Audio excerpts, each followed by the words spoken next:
Here I am in transition, bringing it up. Here's the screen. All right, so Valanciunas slips out of the screen. Now, what opportunities could we have here? I feel like we should be able to capitalize on that with a wide open opportunity, but we're missing it. So, okay, let's take a look. Here we go. All right, so instead of turning left shoulder, what if I can take a couple dribbles here, pick it up, and hit the corner man? Because he's the one under the most duress right now. Because he has to play two. He has to worry about Valanciunas rolling to the basket, and he has to worry about OG for a corner three. So he has to play two. So what if I force him to go cover the corner shooter, and he in turn can hit Valanciunas underneath the basket for a layup?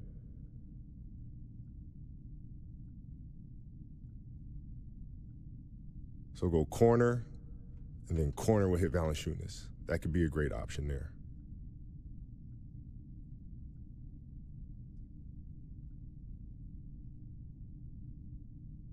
Now, I could also hit Valanciunas, and then Valanciunas can hit the corner shooter. That actually might be a better option. Because if I go corner first and corner goes in, then Washington can pull Morris over to rotate the Valanciunas. John Wall can drop to the corner shooter, and they can rotate accordingly. But if I throw it to Valanciunas first, right there at the rim, he either has a layup or Morris pulls all the way in to stop him, and then he has Ibaka for a corner three, or the corner defender pulls in, and Valanciunas then has OG for a three, right? So this way, I make Beal have to make a decision instead of just bailing them out here with a cross-court pass. Those cross-court passes are so easy to rotate to.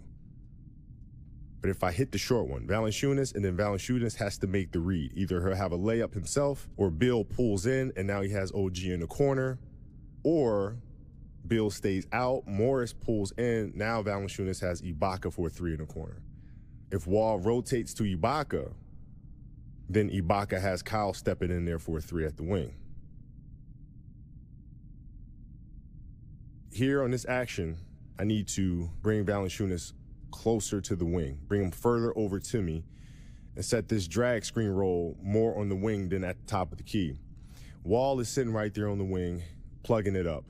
So if I set that there at the top of the key, I'm basically doing Washington's job for them, because now they don't have to rotate because the spacing is broken down. But if I bring it further over to the wing, and now that screen takes place on the wing instead of at the top, now that forces Wall to have to make a decision. Still in all, I'm doing too much. I mean, that's a, even from there, I got to remember this, because if I want a jump shot here in the fourth quarter, all I got to do is come off of here in this situation. Valanciunas puts his body on my defensive player. Let's pull up jumper. That should be money in the bank.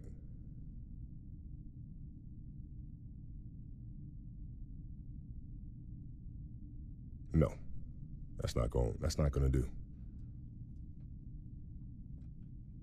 For my defensive player, he needs to have to work every single time. So even here, I got to make sure Serge puts a body on my guy. He's got to feel contact. Everything should be a threat.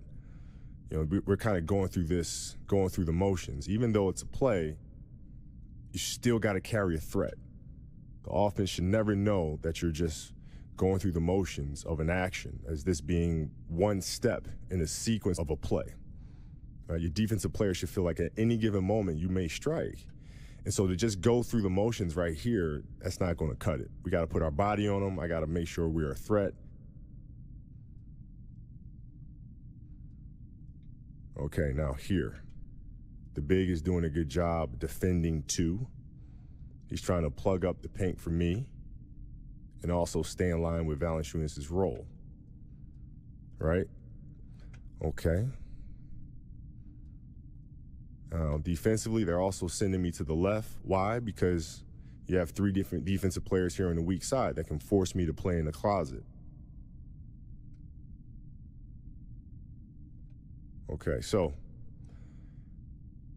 right here, before I make my dribble, before I make my attack, I need to dive Ibaka through the lane. Dive him through, take Morris with him. Now you remove the help. So now I dive Ibaka down to the weak side block, and now that opens up that little elbow area there for an elbow jump shot or penetration all the way to the basket. When now I have Lowry here in the corner, Now Wall has to make a decision. He's going to pick up my penetration, or he's going to stay in the corner with Lowry. But I have to dive Ibaka. If this is the kind of coverage they want to use here in the situation, I dive him out, I empty that space, and now that frees up a jump shot. Serge and Valanciunas have to put a body on this kid. He goes under like that, that's fine. It's hard to get a screen on him without moving. But now when I step back there, Valanciunas has got to read that. He's got to read that, and he's got to step in front of him. I got to make it a point to go talk to him and shoot around and say, hey, he shoots that gap there. I need you to pin him down at that elbow there, not let him get through. All I need is a split second. And that should be a jump shot.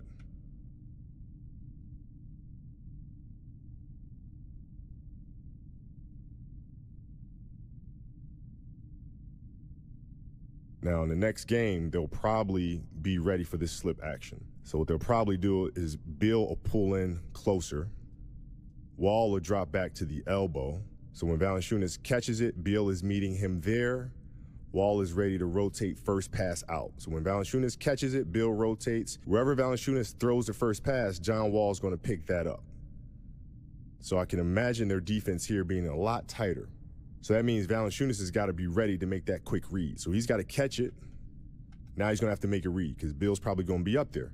So now that ball's got to go directly into the corner for a three.